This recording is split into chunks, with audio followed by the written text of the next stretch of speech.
Iya, Halo, selamat siang Pak Ami. iya. Dengan Selamat siapa ini? siang. Iya Pak Ami. Saya perkenalkan, nama saya Dimas dari Bang Pak. Ada apa Mas Boleh Dimas? minta waktunya 2 menit sebentar aja Pak. Saya ada kabar gembira buat Pak Dua Ami nih. menit ya? Iya, monggo.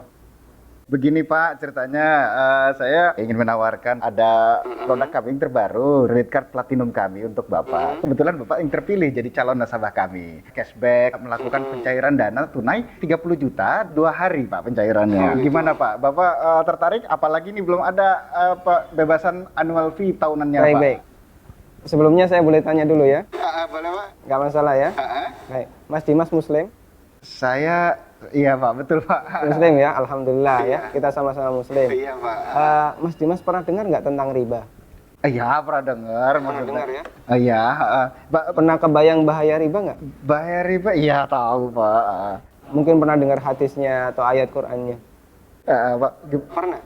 tapi Pak, Abi bagaimana? Masih tertarik Pak dengan kartu kredit platinum kami Pak? Nanti kita lanjutkan. Saya boleh cerita dulu? Ya, Boleh ya? boleh. Jadi gini Mas Dimas. Coba Mas Dimas bayangkan kalau ada orang yang berzina sama ibunya. Kira-kira respon masyarakat gimana? Semua orang sepakat jelek ya. Gimana? Maksudnya gimana Pak? Kalau misalnya ada orang yang berzina sama ibunya, semua orang akan menganggap dia melakukan perbuatan yang maksiat. Ya bejat itu Pak. Wah, bejat sekali ya. Bejat Pak. Baik, kita sama-sama sepakat untuk itu. Iya. Begini, Nabi SAW menyebut bahwasanya riba itu ada 73 pintu. Pintu yang paling ringan, kata Nabi SAW, dosa riba itu seperti berzina sama ibunya, Mas. Itu nilai dosa riba yang paling ringan. Coba kalau Anda tadi tawarkan 30 juta, itu berapa nilai ribanya? Ya, tapi kan. Baik. Saya lanjutkan boleh? Iya. Ya, kita lanjutkan dulu ya. Iya. Saya sebutkan, ini ada beberapa fase kehidupan manusia. Orang yang makan riba semuanya mendapatkan azab dari Allah. Pertama, ketika di dunia, orang yang makan riba itu ditantang perang oleh Allah. Coba Mas bayangkan. Kata Allah Subhanahu wa taala, ya ayyuhalladzina amanu taqullaha wa dharu ma baqiya minar riba. Wahai orang yang beriman, bertakwalah kepada Allah dan tinggalkan semua bentuk riba. Fa in lam taf'alu fa'dzanu biharbi minallahi wa rasulih. Kalau kamu masih ngeyel, nggak mau meninggalkan riba, umumkan perang dengan Allah dan Rasulnya. Coba, kalau kita ditantang perang oleh Allah dan Rasulnya, kira-kira ada nggak peluang untuk menang? Nggak ada ya? Ampun Pak. Ini yang pertama. Yang kedua, orang yang mati dalam kondisi membawa dosa riba, makan riba, nanti dia akan dihukum di kuburan dalam bentuk berenang di sungai darah. Masya Allah, berenang di sungai darah. Kata Nabi SAW, beliau pernah menceritakan mimpinya, dan mimpi beliau itu wahyu. Nabi SAW pernah melihat ada orang yang berenang di sungai darah, kemudian di tepi sungai ada orang yang membawa batu. Setiap orang ini berenang menepi, dilempari batu ke mulutnya, kemudian balik ke tengah. Ini yang kedua. Di alam kubur, dia mendapatkan azab berupa berenang di sungai darah. Yang ketiga. Masih ada yang ketiga Pak? Iya. Siap mendengar? Masih sanggup mendengarkan? Iya Pak. Iya, Tapi saya lanjutkan ya. Iya Pak. Yang ketiga.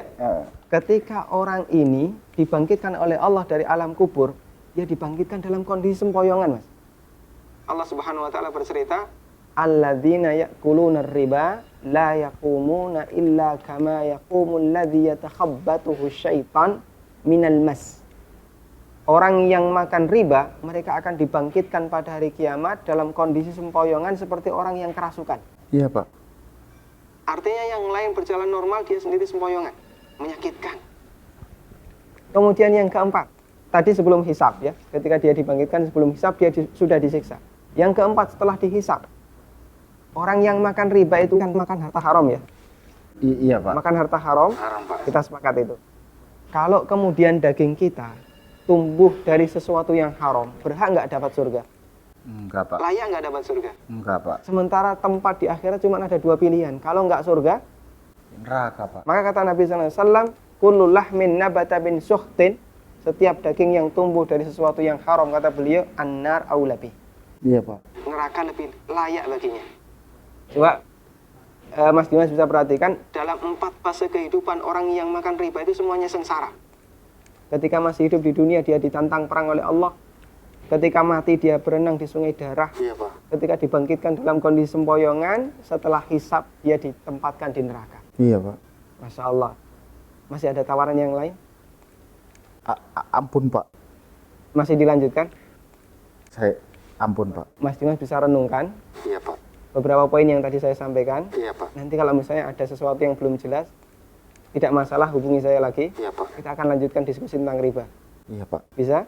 Bisa, Pak. Ya, terima kasih ya. Assalamualaikum. Waalaikumsalam.